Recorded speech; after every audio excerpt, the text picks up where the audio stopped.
I never thought a backyard fireplace would lead to me becoming the most hated person in Meadowbrook Heights.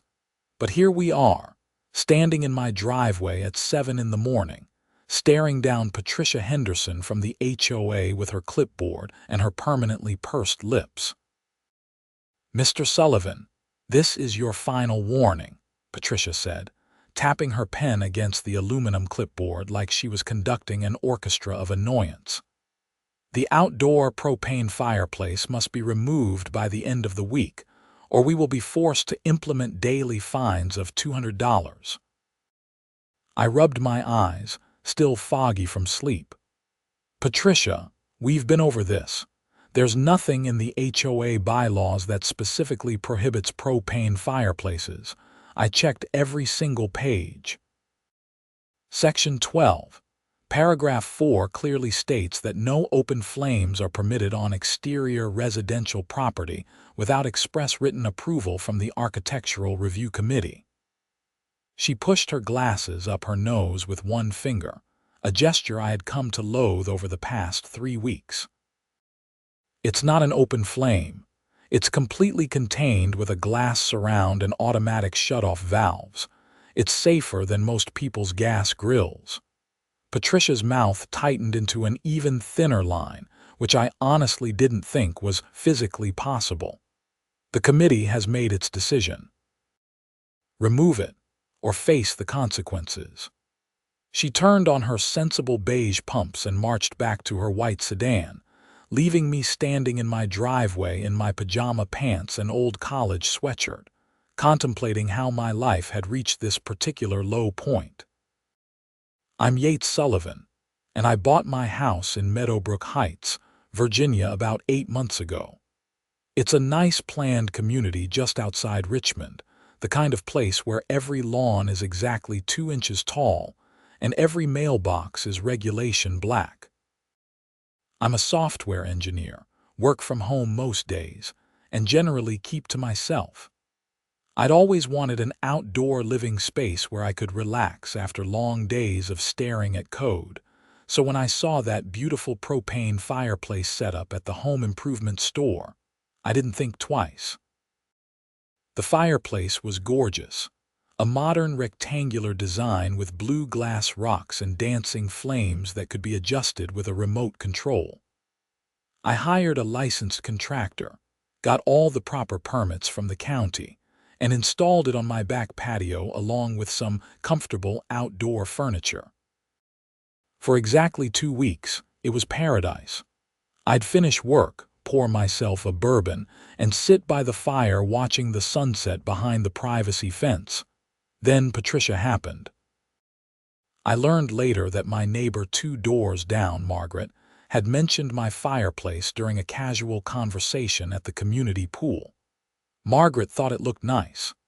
Patricia thought it looked like a lawsuit waiting to happen and a flagrant violation of neighborhood standards. Within 48 hours, I received my first official notice. The next month was a blur of emails, registered letters, and impromptu visits from Patricia and various HOA board members. I attended 2 board meetings, brought photos, showed them the manufacturer's safety certifications, and even had my contractor write a letter explaining how the installation exceeded all safety codes. Nothing mattered. Patricia had decided the fireplace was a menace, and what Patricia decided, the board rubber stamped. Now, standing in my driveway watching Patricia's car disappear around the corner, I felt something shift inside me. It wasn't quite rage and it wasn't quite determination. It was something in between, a kind of stubborn resolve that I recognized from my childhood, from the time I'd spent an entire summer teaching myself to skateboard just because my older brother said I couldn't. I walked back inside, poured myself a cup of coffee, and sat down at my kitchen table with my laptop. If Patricia wanted to play hardball, I could play too, but I needed to be smart about it. By noon, I had read the entire HOA covenant 3 more times, cross-referencing every section with online HOA law resources and several Virginia legal codes. The outdoor fireplace was, technically, in a gray area. Patricia was interpreting Section 12 in the broadest possible way, but a decent lawyer could argue it either way. Fighting it would mean legal fees, board hearings, and probably years of Patricia making my life miserable in countless small ways. But then I found something interesting in Section 19, Paragraph 7. The covenant was very specific about exterior modifications requiring approval. Interior modifications, as long as they met county building codes and didn't affect the exterior appearance of the home, required only notification to the HOA within 30 days of completion. I sat back in my chair, a smile spreading across my face for the first time in weeks. If they wanted to ban my outdoor fireplace, fine. I'd build an even better fireplace indoors. The next morning, I called 3 contractors. The first 2 were booked solid for months. The third, a guy named Rick who ran a small operation out of Henrico County, said he could come by that afternoon for a consultation. Rick showed up right on time, a stocky guy in his 50s with paint-stained jeans and a tool belt that looked like it had seen 20 years of service. We walked through my house while I explained what I wanted. "So let me get this straight," Rick said, standing in my living room and looking at the exterior wall that faced the backyard. "You want me to basically bring your outdoor fireplace inside?" "Exactly. This wall is perfect. We can run the gas line through the basement, install proper ventilation, and create a focal point for the whole room. I want it big, I want it beautiful, and I want it to make a statement." Rick scratched his chin. "That's going to be expensive. We're talking serious construction here. Wall modifications, gas line, ventilation system, probably need to beef up the framing, add a hearth, proper safety clearances, permits, inspections." "How expensive?" "Ballpark. 35 to 40,000 depending on materials and exactly what you choose." I winced but nodded. "Do it." "When can you start?" "I can pull permits next week, probably start demo in 2 weeks. You sure about this? That's a lot of money to spend out of spite." "It's not spite," I said, though we both knew that was at least partially a lie. "I wanted a fireplace. They won't let me have one outside, so I'll have one inside. Nothing in the HOA rules prevents it." Rick grinned. "I like the way you think. All right, let me draw up some plans and we'll get this party started." That evening, I went outside and took one last long look at my outdoor fireplace. It really was beautiful in the fading light. I turned it on and sat in my chair, feeling the warmth against the cool October air. Tomorrow, I'd have the propane company disconnect it, and the contractor who installed it would come remove the whole setup. I'd already arranged to sell it to a buddy from work who lived in a neighborhood without an HOA. At least someone would get to enjoy it. I was on my second bourbon when I heard Patricia's voice from the other side of my fence. "I'm glad to see you're being reasonable about this, Mr. Sullivan." I didn't turn around. "Just enjoying my last night out here, Patricia. It's for the best. We have to maintain standards in this community. Property values depend on it." I took a sip of my drink. "Have a good evening, Patricia." I heard her footsteps retreat across her lawn. The woman lived 3 houses down, but seemed to spend an extraordinary amount of time patrolling the neighborhood looking for violations. Trash cans visible after 6 p.m., lawn furniture that wasn't weather-resistant in appearance, basketball hoops closer than 20 feet from the curb. She'd cited them all. The next 2 weeks passed in a flurry of activity. True to his word, Rick pulled permits with the county and passed them with flying colors. The outdoor fireplace was removed and carted away. And then the real work began. Rick's crew showed up early on a Monday morning with a dumpster and enough equipment to level a small building. The foreman, a younger guy named Danny, walked me through the process. First, we're going to open up this wall here. We need to reframe for the fireplace insert and create a proper chase for the ventilation. Then we'll run the gas line up from the basement. After that, we build out the surround. Rick mentioned you wanted something really impressive. The more impressive the better, I said. Danny nodded enthusiastically. We can do impressive. Trust me. What followed was 2 weeks of controlled chaos. My living room became a construction zone. Plastic sheeting separated it from the rest of the house, but dust still managed to infiltrate everything. The sounds of saws, drills, and hammering filled the air from 8 a.m. until 4:30 p.m. every day. I worked from my bedroom, video calls frequently interrupted by construction noise. My coworkers thought it was hilarious. My manager just cared that I met my deadlines, which I did. Patricia stopped by twice during construction, both times demanding to know what I was doing. Both times I politely told her I was making interior improvements that were fully permitted and within the HOA guidelines. She left in a huff each time, promising to look into this. By the 3rd week, the fireplace itself was installed. It was magnificent. Where my outdoor unit had been a modest 3-foot wide rectangle, this beast was 8 feet wide and 4 feet tall. The firebox was commercial grade, designed for a large hotel or restaurant but perfectly legal for residential use. It could put out enough BTUs to heat my entire downstairs. But the real showpiece was the surround Rick's team built. I'd splurged on materials, choosing a stunning black granite with gold veining for the hearth and surround. The mantel was a massive piece of reclaimed walnut, 12 inches thick, and stained a rich dark brown. Built-in shelving flanked both sides, also in walnut, creating an entire entertainment center that dominated the wall. "This is some of our best work," Rick said, standing back to admire it on the day they finished. "I'm putting this in our portfolio." I handed him the final check, wincing at the number but knowing it was worth it. "Rick, you guys did an amazing job, seriously." "You gonna send pictures to your HOA lady?" Danny asked with a grin. "Oh, I'll do better than that," I said. Once the crew cleared out and I spent a day cleaning up the residual construction dust, I arranged my furniture to showcase the fireplace.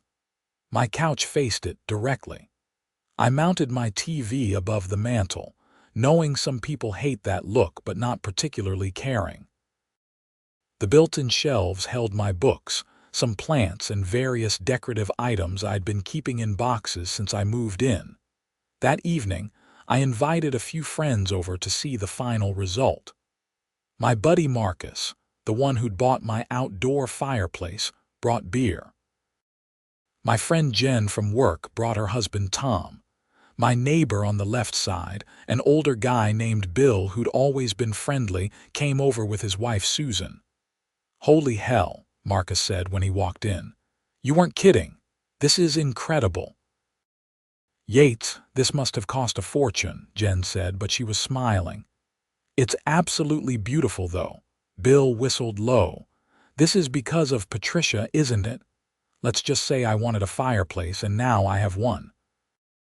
We spent the evening drinking beer and bourbon, the fireplace roaring, filling the room with warmth and the gentle sound of gas flames dancing over the logs. It was exactly the atmosphere I'd wanted, just inside instead of out. Around 9 p.m., my doorbell rang. I had a sinking feeling I knew who it was. Patricia stood on my front porch, her face red with either cold or anger, possibly both. Behind her stood 2 other people I recognized from HOA board meetings: Brenda Carlisle, the board president, and Kenneth Morrison, the treasurer.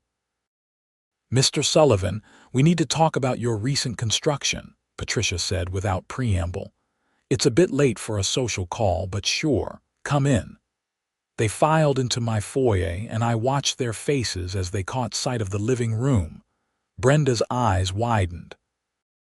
Kenneth's mouth actually dropped open. Patricia's face went from red to nearly purple. "What is that?" Patricia demanded. "That's my fireplace. Beautiful, isn't it? Would you like to see the permits? Everything's been inspected and approved by the county." "This is excessive," Patricia sputtered. "This is clearly done to spite the HOA's reasonable restrictions on your outdoor violation." "Spite?" I kept my voice level and friendly, aware that my friends were watching from the living room. "Patricia, I wanted a fireplace. You and the board made it clear I couldn't have one outside, so I built one inside, which is entirely within my rights as a homeowner. I filed the required notification with the HOA office last week. Everything is above board." Brenda stepped forward, her voice more measured than Patricia's. "Mr. Sullivan, while technically you've followed the letter of the rules, surely you can see how this appears to be deliberately antagonistic toward the board's authority." "The board's authority extends to maintaining the exterior appearance and common areas of the community," I said. "What I do inside my home, as long as it meets all building codes and safety requirements, is my business." "This isn't over," Patricia said through clenched teeth. "I think it is," I replied. "Now, if you'll excuse me, I have guests. Feel free to show yourselves out." They left, Patricia practically vibrating with fury. Kenneth looked like he wanted to stay and check out the fireplace more closely, but Patricia grabbed his arm and hauled him out. "Dude, that was epic," Marcus said once the door closed. Bill raised his beer. "To standing up to overreaching HOAs." We all drank to that over the next month. Life settled into a new normal. I enjoyed my fireplace every evening, running it even when I didn't really need the heat, just because I loved the ambience. Word spread through the neighborhood about what had happened. Opinions were divided. Some people, mostly the ones who had their own issues with Patricia and the board, thought it was hilarious and well-deserved. They'd stop me at the mailbox or when I was getting groceries from my car to express their support. One guy, David, who lived at the other end of the street, told me Patricia had fined him $600 last year because his teenage son's car was supposedly an unapproved color. The car was blue. Apparently it needed to be specifically approved shades of neutral colors. Other neighbors thought I was making trouble unnecessarily. They liked their quiet community with its strict rules and saw my fireplace stunt as the opening salvo in a war that would make everyone's lives more difficult. Patricia, true to her word, didn't let it go. I started receiving violation notices for the most ridiculous things. My mailbox was supposedly 1.2 inches too far from the curb. My garbage can was visible from the street at 6:03 p.m., 3 minutes past the allowed time.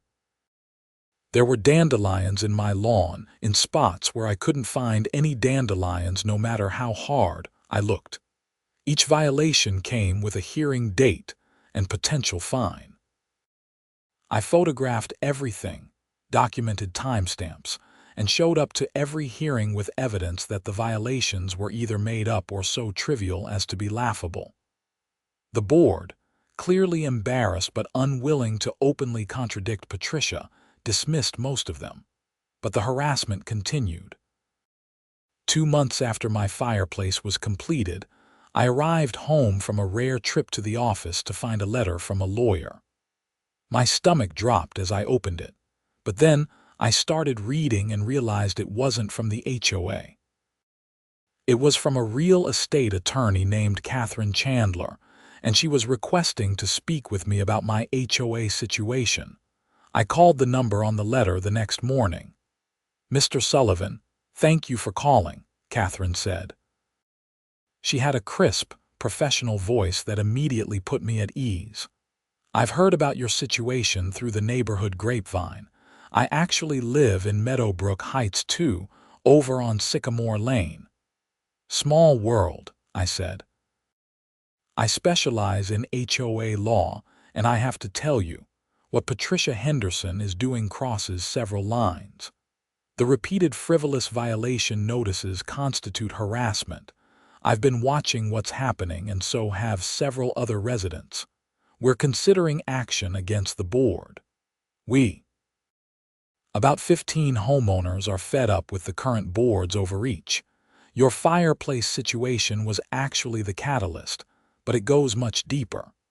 Patricia and Brenda have been running this HOA like their personal fiefdom for 3 years. People are tired of it. My heart started beating faster. What kind of action? First, we'd like to formally document the harassment you've been experiencing. Then we're going to call a special election to replace the current board. HOA bylaws allow for this if 20% of homeowners sign a petition. We already have the signatures. This seems like it's moving fast, Catherine laughed. This has been building for a long time.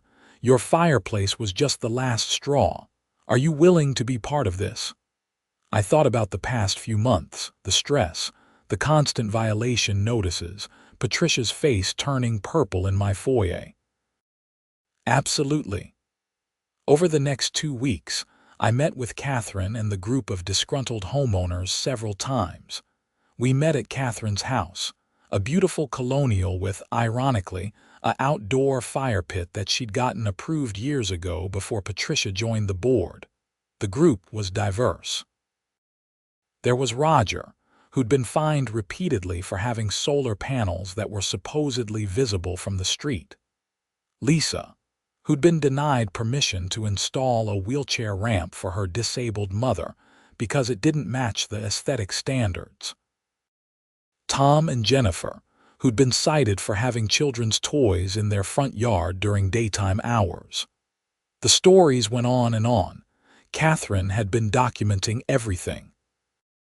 She had files full of questionable decisions, selective enforcement of rules, and personal vendettas pursued under the guise of maintaining community standards. The deeper we dug, the worse it got. We discovered that Patricia had approved a variance for her friend Nancy to build a large shed that exceeded size restrictions. She denied the exact same variance to another homeowner 3 months later. Brenda had implemented a rule requiring architectural approval for any exterior paint colors, then failed to enforce it against her neighbors while aggressively pursuing violations on the other side of the neighborhood. Kenneth, the treasurer, was actually the least problematic of the three. He mostly just went along with whatever Patricia and Brenda wanted, more interested in maintaining peace than in actual governance. The special election was scheduled for a Saturday in late January. We held it at the community clubhouse, and the turnout was unprecedented. The previous year's annual meeting had drawn maybe 30 people out of 200 households. This meeting had over 150. Patricia stood at the front of the room, her face set in grim lines. This special election is unprecedented and unnecessary. The current board has served this community faithfully and with dedication. Catherine stood up. The current board has abused its authority, engaged in selective enforcement of rules, and created a hostile environment for numerous residents. That's why we're here today. What followed was 2 hours of heated discussion. People aired grievances they'd been holding on to for years. Patricia tried to maintain control, but the tide was clearly against her. When the vote finally came, it was overwhelming. The entire board was removed. New members were elected on the spot. Catherine as president, Roger as vice president, Lisa as secretary. A financial advisor named Michael became treasurer, and in a surprise move, people nominated me for the Architectural Review Committee chair. I don't know, I said when my name was called. I'm not exactly unbiased after everything that happened. That's exactly why we want you, Lisa said. You understand what it's like to have reasonable requests denied for arbitrary reasons. You'll actually listen to people. The vote passed. I was officially part of the new HOA board. Patricia didn't take it well. As people filed out of the meeting, she approached Catherine and me, her voice shaking with anger. "This is a coup.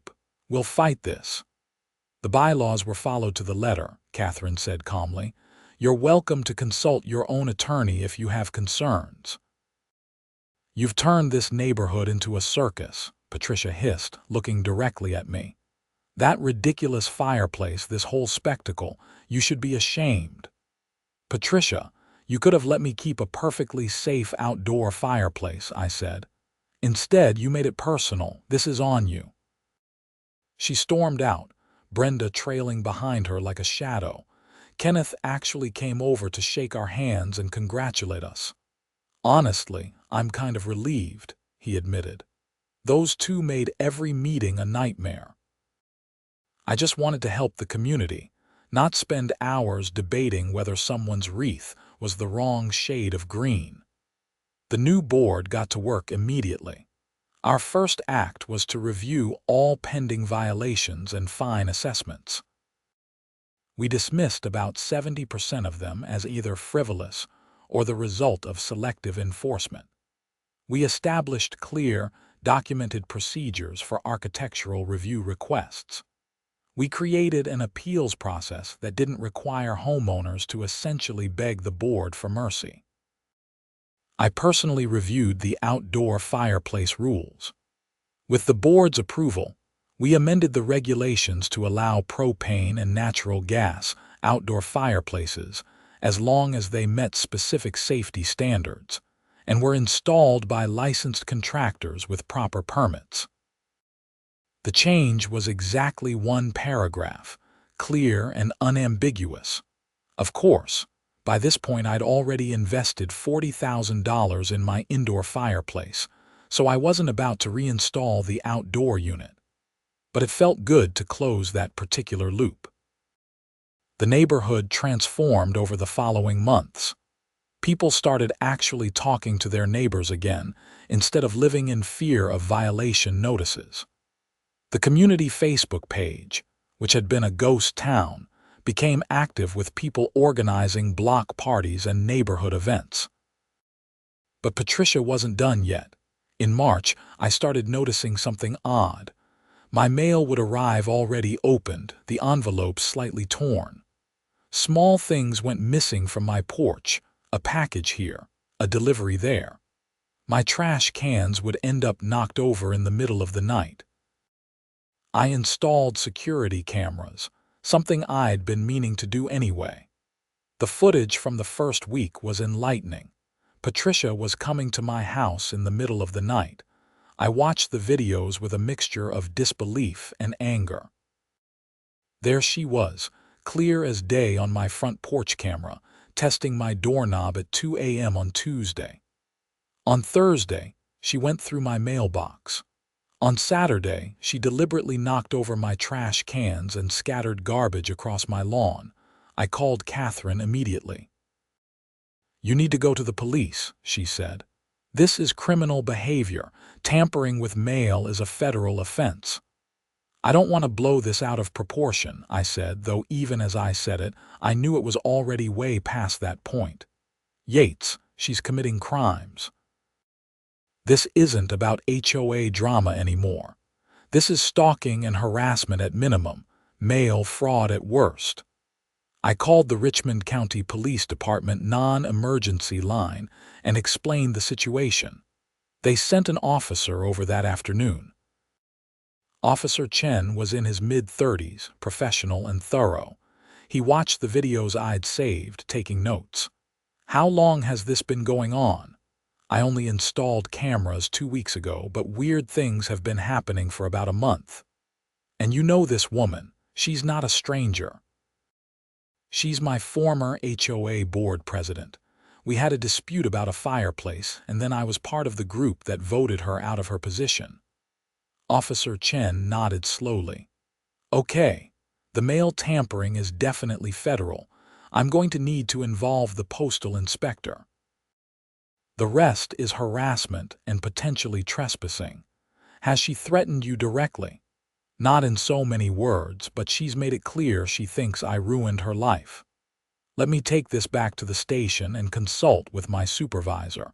We'll likely want to speak with Miss Henderson. In the meantime, keep your cameras running and don't confront her directly if you see her on your property. Call 911 if she shows up. Over the next week, things moved quickly. The postal inspector, a serious woman named Agent Martinez, came to my house and reviewed all the footage involving my mailbox. She was not amused. Mail tampering is something we take very seriously, she said. People think it's a minor thing, but it's a federal crime for a reason. The mail system only works if people can trust it. The police brought Patricia in for questioning. I wasn't present, but I heard later from Officer Chen that she'd initially denied everything, then claimed she was just checking to make sure neighborhood properties were secure. Then finally admitted she'd been monitoring my house because she thought I was violating various HOA rules, and she still considered herself responsible for neighborhood oversight. The mental gymnastics were impressive. She was charged with mail tampering, harassment, and trespassing.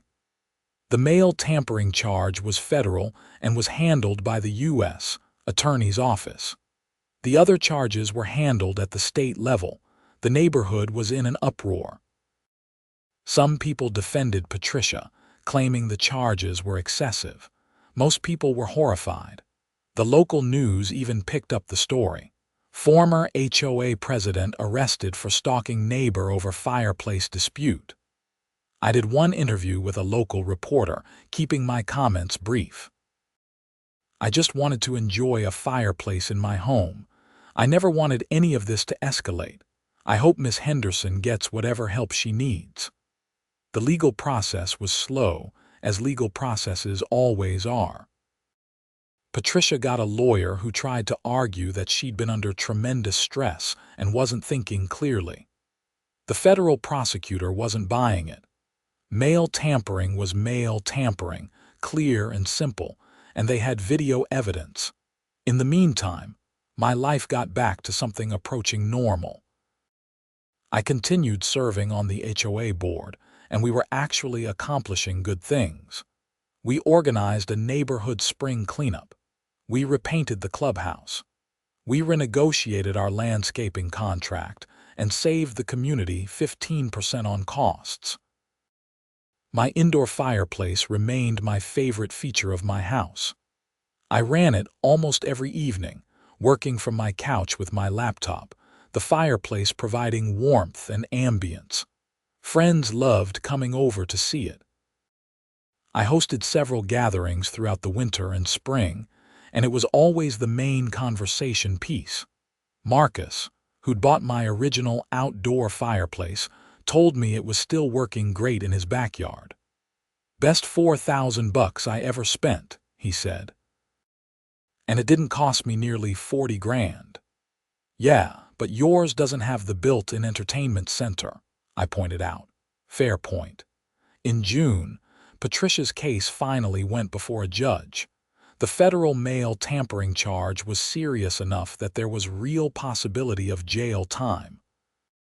Her lawyer negotiated a plea deal. Patricia pled guilty to reduced charges in exchange for probation, community service, mandatory counseling, and a permanent restraining order keeping her at least 500 feet from my property. The state charges for harassment and trespassing were folded into the plea deal. She'd avoid jail time if she stayed out of trouble for the next 2 years and completed all the terms of her probation. Catherine called me after the sentencing hearing. "It's over. She took the deal."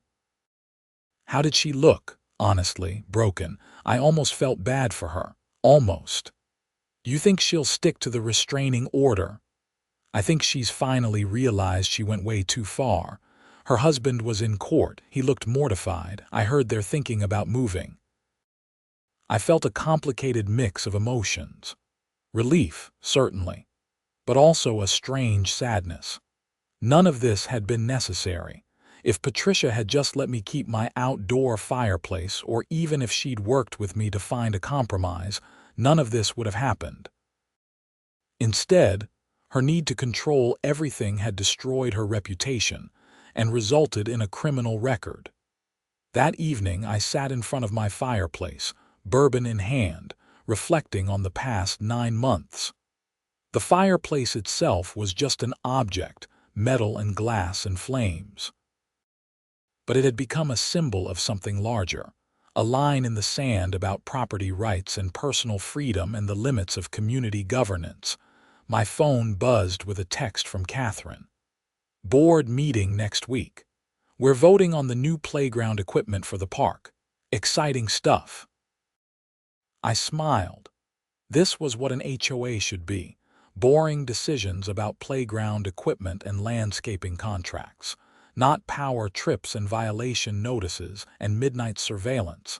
The summer passed peacefully. The new board continued making steady improvements to the neighborhood. Patricia and her husband did indeed move, selling their house in July to a young couple with twins. I helped them move in, carrying boxes and explaining the neighborhood dynamics with careful diplomacy. Bill and Susan next door had me over for a barbecue to celebrate the anniversary of my fireplace. "1 year ago, you made the best revenge decision I've ever seen," Bill said, raising his beer. "And you made this neighborhood a better place in the process." "I don't know about all that," I said. "I just wanted to have a fire to sit by." "And now you do," Susan said. "Inside, where it's air-conditioned in summer and warm in winter. Honestly, you probably got the better deal anyway." She wasn't wrong. As much as I'd loved the idea of an outdoor space, the reality of my indoor fireplace was pretty spectacular. I used it year-round, sometimes just for the ambience, even in summer with the air conditioning running. The built-in shelving had organized my entire living space. The massive walnut mantel was the perfect spot for photos and decorative items. In August, I got an unexpected visitor. Kenneth Morrison, the former HOA treasurer, rang my doorbell one evening. "Yates, I hope I'm not bothering you," he said. "I wanted to apologize." "Come in. You want a drink?" We sat in my living room, Kenneth spending the first few minutes admiring the fireplace up close. I'd never given him the full tour. "This really is spectacular," he said. "I can see why you were so determined." "You said you wanted to apologize," Kenneth sighed. "I should have stood up to Patricia. I knew she was wrong about the outdoor fireplace. I knew she was wrong about a lot of things. But I just went along with it because it was easier than making waves. I'm sorry. You ended up having to take the heat for all of us. Kenneth, you voted with the new board for all the reforms. You're still involved in the community. That counts for something, I suppose. But I should have had a backbone earlier. Might have saved everyone a lot of grief. Maybe. Or maybe things had to get bad enough that people were finally motivated to change them. Either way, it's in the past now." We talked for another hour, and Kenneth left seeming lighter somehow, like the apology had lifted a weight off his shoulders. As fall arrived again, marking more than a year since I'd bought my house, I found myself thinking about the chain of events that had brought me to this point. If I'd bought a house in a different neighborhood, none of this would have happened. If Patricia had been a reasonable person, none of this would have happened. If I'd just given up and removed my outdoor fireplace without fighting, none of this would have happened. But I hadn't, and it had. And somehow I'd ended up with an incredible indoor fireplace, a more functional HOA, and a neighborhood that actually felt like a community instead of a police state. The local news did a follow-up story in October, a "Where Are They Now" piece about the whole situation. The reporter came to my house and filmed the indoor fireplace while I explained the entire saga. "Do you have any regrets?" she asked. I thought about it carefully. "I regret that Patricia took things as far as she did. I regret that she ended up with a criminal record over something that should have been a simple neighborhood dispute. But do I regret standing up for myself? No, and I love my fireplace. The segment aired on a Saturday evening. My phone blew up with texts from friends and former coworkers who'd seen it. Most of them were supportive. A few thought I was crazy for spending $40,000 to prove a point. Maybe they were right. But every evening when I came home from work, made dinner, and settled onto my couch in front of that beautiful fireplace, I felt absolutely certain I'd made the right choice. The neighborhood continued to thrive under the new board. We added speed bumps on the main road after several families complained about speeding. We organized a Halloween decoration contest that had amazing participation. We started a neighborhood watch program that was actually about watching out for each other, not spying on each other for violations. At the annual HOA meeting in November, Catherine stood up and gave a State of the Community address. This time last year, this community was divided and unhappy. Neighbors were afraid to talk to each other. People lived in fear of violation notices for ridiculous things. Today, we're stronger than ever. We're proving that an HOA can maintain standards while still respecting homeowners' rights and treating everyone fairly. There was genuine applause. I caught several people looking my way, and I gave an awkward wave. I still wasn't entirely comfortable being seen as some kind of revolutionary hero. I just wanted a fireplace. After the meeting, a young couple approached me. They just bought a house in the neighborhood and wanted to install a patio cover. "We heard about what you went through," the husband said. "We're nervous about submitting our application." "Don't be," I said. "Submit it with all the proper details and specifications. If it meets the reasonable safety and aesthetic standards, it'll be approved." That's what the committee is for now, to help facilitate improvements, not to block them arbitrarily.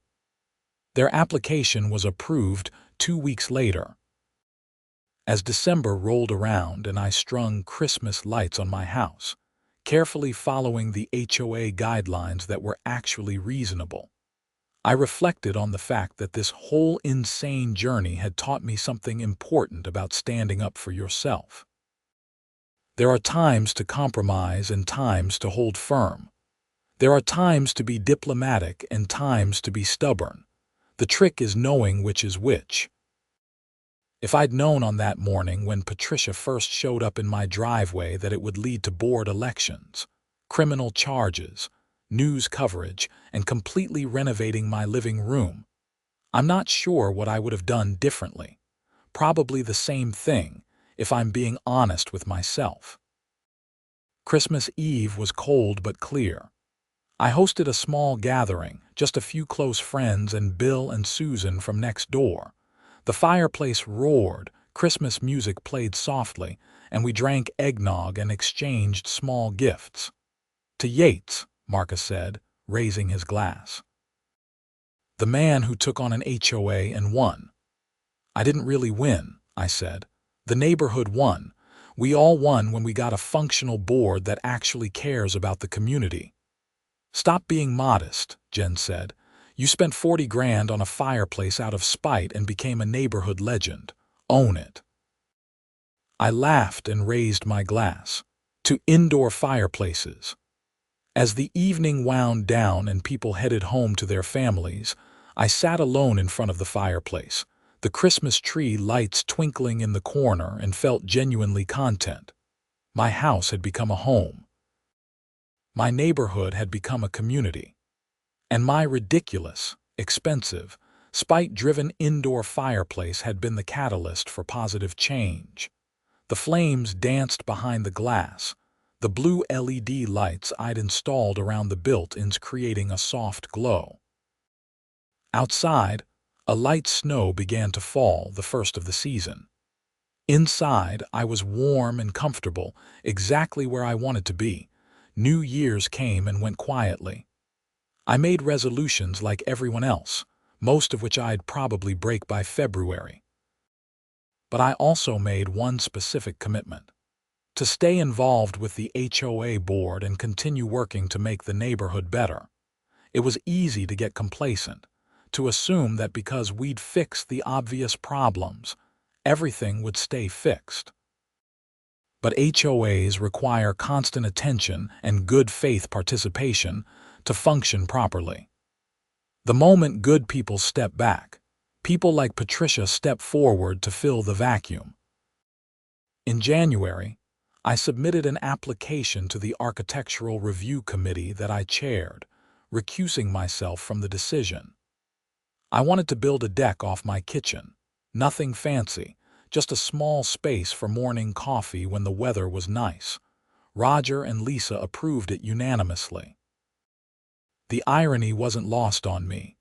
The deck was completed in March, and I furnished it with simple, comfortable furniture.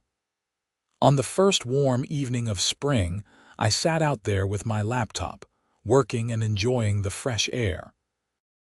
Through the sliding glass door behind me, I could see my living room and the massive fireplace that had started everything. Both spaces were perfect in their own ways. The deck for spring and summer, the indoor fireplace for fall and winter. I'd ended up with more than I'd originally planned, all because Patricia had tried to take away something I wanted. Bill came over one evening while I was sitting on my new deck, bringing beer as was his custom. We sat in comfortable silence for a while, watching the sunset. "You know what I realized the other day," Bill said eventually. "This is the happiest I've seen this neighborhood in the 10 years we've lived here. People actually talk to each other. Kids play in the streets. It feels alive. That's the new board's doing, not mine." "That's you being modest again. You started this whole thing. You refused to just roll over when Patricia threw her weight around. That gave the rest of us courage to finally speak up." "I just wanted a fireplace, Bill," he laughed. "Yeah, and now you've got the most famous fireplace in Richmond County. My nephew saw that news story and still brings it up at family dinners." We drank our beers and watched the neighborhood settle into evening. A couple walked by with their dog. Kids rode bikes down the street. Someone a few houses down was grilling, and the smell of barbecue drifted on the breeze. This was what a neighborhood should feel like. I stayed on the Architectural Review Committee through that spring and summer, approving dozens of reasonable requests. Solar panels, patio covers, garden sheds, new siding, updated garage doors. As long as people followed the basic guidelines and weren't doing anything dangerous or wildly out of character with the neighborhood, we approved it. The few times we did have to deny something, we worked with the homeowner to find an acceptable alternative. Revolutionary concept, I know. In August, I ran into Patricia at a grocery store across town. We saw each other from opposite ends of an aisle, and for a moment I thought she was going to turn and walk away. Instead, she approached me, her cart moving slowly. "Yates," she said, her voice quiet. "Patricia, how are you?" "I'm all right. We moved to a townhome community, no HOA." She gave a small, bitter smile. "I never want to be on another board as long as I live. That's probably for the best. I owe you an apology. A real one, not whatever I said through my lawyer. I made your life hell because I couldn't stand to be wrong. I turned something simple into a nightmare." "I'm sorry." I studied her face. She looked older, more tired. The rigid certainty that had always characterized her expression was gone, replaced with something that looked like humility. "I accept your apology," I said. "I hope things are better for you now." "They are. Therapy helps." Turns out I had some control issues. Another bitter smile. "Who knew? Anyway, I won't keep you. I just wanted you to know I realize I was wrong." We parted ways, and I continued my shopping with a strange feeling in my chest. Closure, maybe. or just the ending of a chapter that had dragged on too long, life continued its steady rhythm. Work projects came and went. I went on a few dates, nothing serious, but it was nice to get back into that world after focusing so much energy on the HOA drama. My indoor fireplace remained my favorite feature of my house, used nearly every evening once fall arrived again. 2 years after the whole saga began, I attended the HOA annual meeting as a regular member. I'd stepped down from the architectural review committee, feeling like I'd done my part and it was time for fresh perspectives. The meeting was boring in the best possible way. Budget reports, maintenance schedules, minor rule clarifications. Catherine had proven to be an excellent president, running meetings efficiently and always keeping the focus on what actually mattered. At the end of the meeting, she made an announcement. I want to take a moment to thank Yates Sullivan. 2 years ago, his situation with his fireplace became the catalyst for real change in this community. He stood up for himself when it would have been easier to give in, and in doing so, he showed all of us that we deserved better governance. While he stepped back from active committee work, his impact continues to be felt every day. Thank you, Yates. Everyone applauded. I gave a small wave, feeling embarrassed but also proud.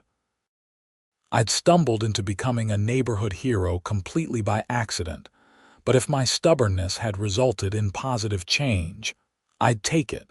After the meeting, several people approached me to chat. Some were new residents who'd only heard the story secondhand. Others were old-timers who'd lived through the entire drama.